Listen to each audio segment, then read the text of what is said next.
Here are the horoscopes for the week of the 6th to the 12th of January 2014.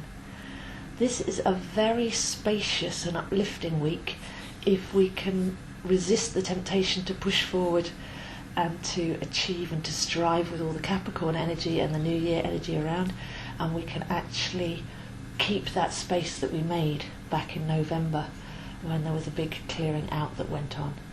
So on Monday we have Jupiter meeting the Sun, and this is a once a year aspect, and Jupiter and the Sun are very similar in their regal aspect. They're all about your sovereignty and your radiance and your expansion and just a sense of beingness and transmitting truth rather than having to think, say or do anything.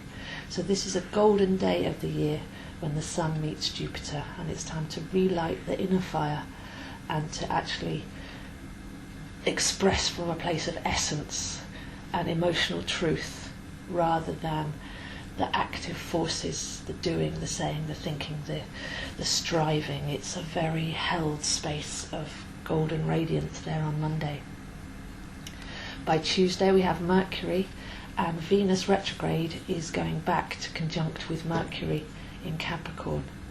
So what this tells us is Mercury wants to be doing the planning, it wants the clarity, it wants to see the way forward, it wants to know where it's going, it wants to have that vision.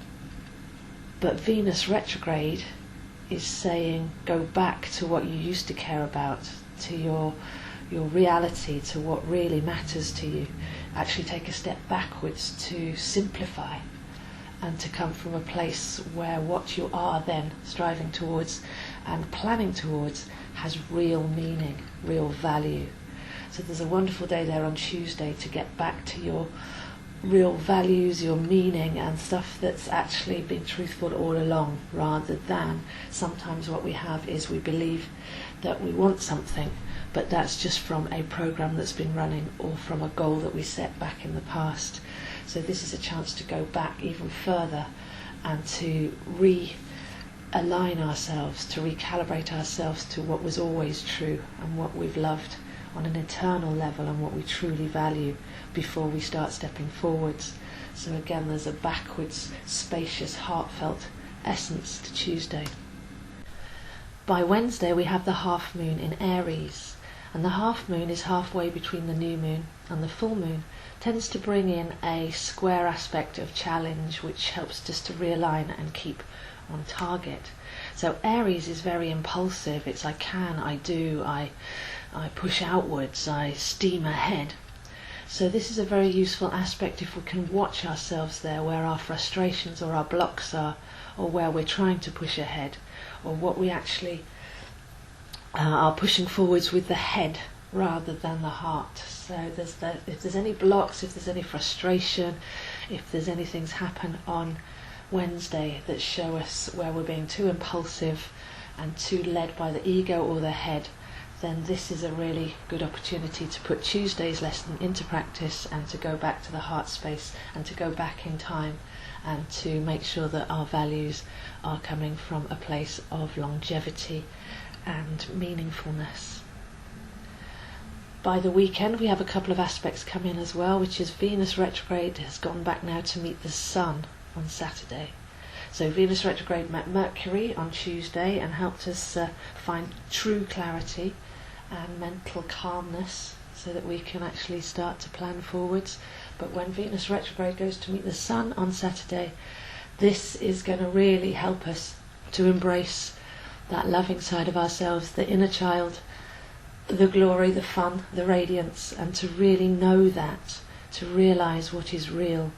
So Saturday comes in after a week of retrospective and after a week of realising where we're actually operating from. Is it the head? Is it the heart?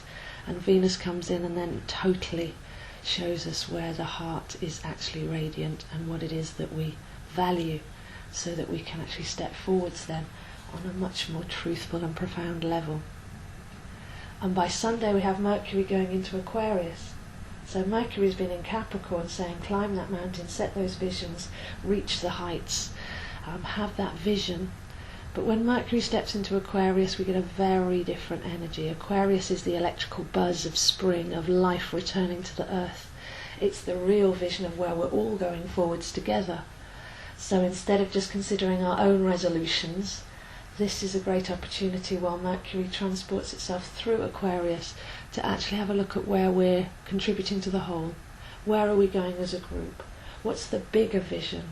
In order to actually break free of a lot of the programming, we need to think like an Aquarius. We need to think outside the box. So we need to consider the improbable, the impossible, what was done beautifully by the ancient cultures, and where we need to return back to that true knowing, because Aquarius is I know, rather than actually make our goals and make our plans from the current dynamic, which is all about achievement and success.